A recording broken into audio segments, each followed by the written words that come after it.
मेरे बेटे जैसा है तू? अरे डूब मरता मैं अगर मेरा बेटा तुम्हारे जैसे होता। तुम्हारा ना कोई धर्म ना कोई ईमान, पैसों की खातिर खुद की आत्मा तक को बेच चुके हो तुम। नहीं नहीं, मेरा बेटा तुम्हारे जैसा नहीं है, नहीं है मेरा बेटा ऐसा। अरे वो तो ईमान की खातिर खुद को कुर्बान कर सकता है, फर्ज की खातिर अपनी जान दे सकता है। देश के दुश्मनों के लिए आतंक है मेरा बेटा, आतंक।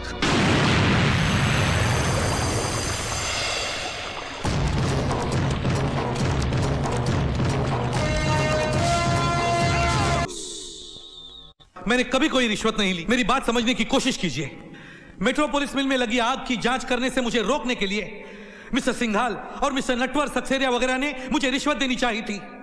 चूंकि मैंने वो रिश्वत नहीं ली, इन लोगों ने। रहे मिस्टर सत्यप्रकाश, ये मुकदमा आप पर उनसे रिश्वत ना लेने के लिए नहीं, मगर इनसे रिश्वत लेने के लिए चलाया जा रहा है। मिलॉर्ड, जिन सिंघाल और सक्सेरिया की ये बात कर रहे हैं, उनका इस मुकदमे से कोई ताल्लुक नहीं।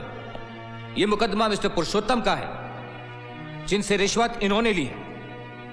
इसीलिए मिलॉर्ड, मैं आपसे दरख्वास्त करता हूं कि अदालत का और वक्त ना जाया करके आप मिस्टर सत्यप्रकाश के असिस्टेंट कमिश्नर और दफ्तर के दूसरे लोगों को बुलाएं और कटघरे में खड़ा करें, क्योंकि उन्होंने अपनी आंखों से मिस्टर सत्यप्रकाश को रिश्वत का पैसा कबूल करते हुए देखा। इजाजत है। Thank you my lord. मैं नीचे से शुरू करता हूं। सबसे पहले मिस्टर सत्यप्रकाश का अपना भरोसेमंद पियन रामपाल सिंह हाजिर हो। अब मैं क्या बोलूं जज साहब, छोटा मुंह बड़ी बात। इन्होंने मेरी आंखों के सामने ही रिश्वत ली थी।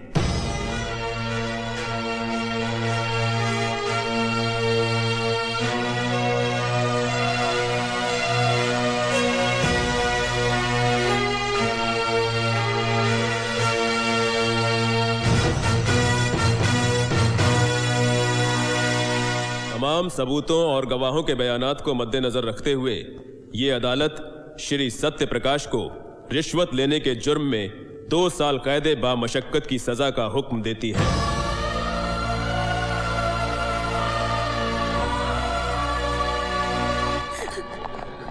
आप फिक्र मत करना जी, मैंने करण को बुला लिया है। हम लोग हाईकोर्ट में अपील करेंगे, आप बिल्कुल चिंता मत करना जी।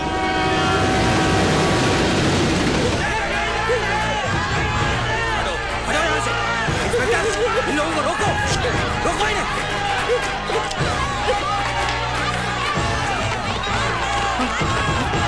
ये बाबूजी जल्दी कीजिए, चलिए।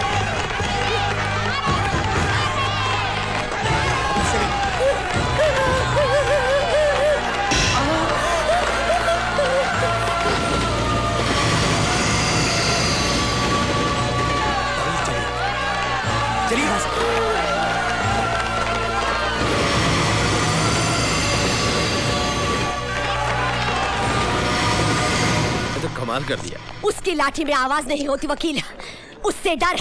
देवता जैसे मेरे पति पर पत्थर फेंकने वाले ये हाथ, ये इन लोगों के नहीं है, ये तो तेरे हाथ है, तेरे।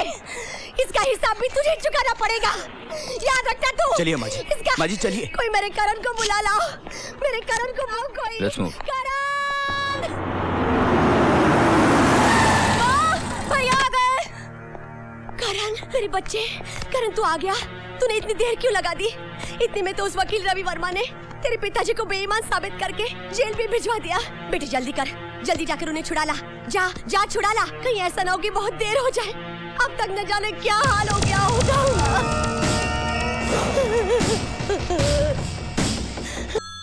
ये क्या लगा रखा आप लोगों ने? कभी कहते यहाँ जाओ, कभी कहते वहां जाओ, कभी कहते यहाँ साइन करो, कभी कहते वहां साइन करो। नहीं करता मैं साइन, जाओ। पिछले 2 घंटों से it's more than enough. Okay, देखिए हमें अपनी ड्यूटी कैसे करनी है मत समझाइए हमें।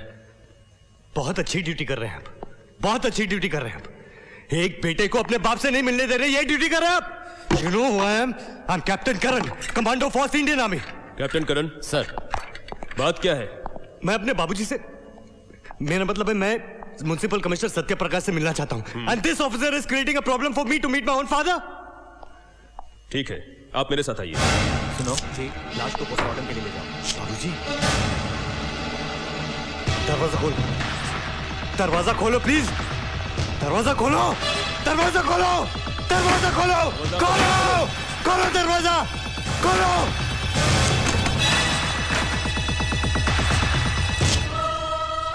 ये कब हुआ?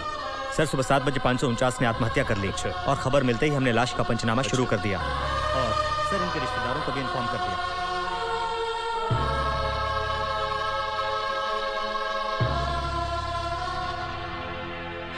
बाबूजी, बाबूजी, मैं करण बाबूजी, बाबूजी, बाबूजी बोलिए ना, बाबूजी, बाबूजी मैं करण हूं बाबूजी, बाबूजी बोलिए ना बाबूजी, बाबूजी।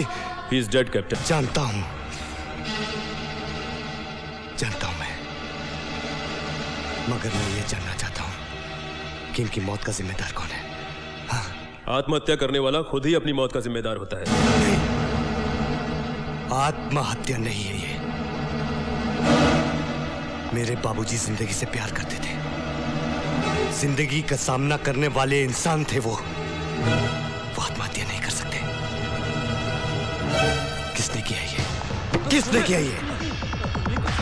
किसने मारा है बाबूजी को? बोलते क्यों नहीं? मर गए क्या सबके साथ? किसने किया ये? कैप्टन करण, बोलो! कैप्टन करण, ये क्या कर रहे हैं आप? Control yourself, please control yourself captain Karan.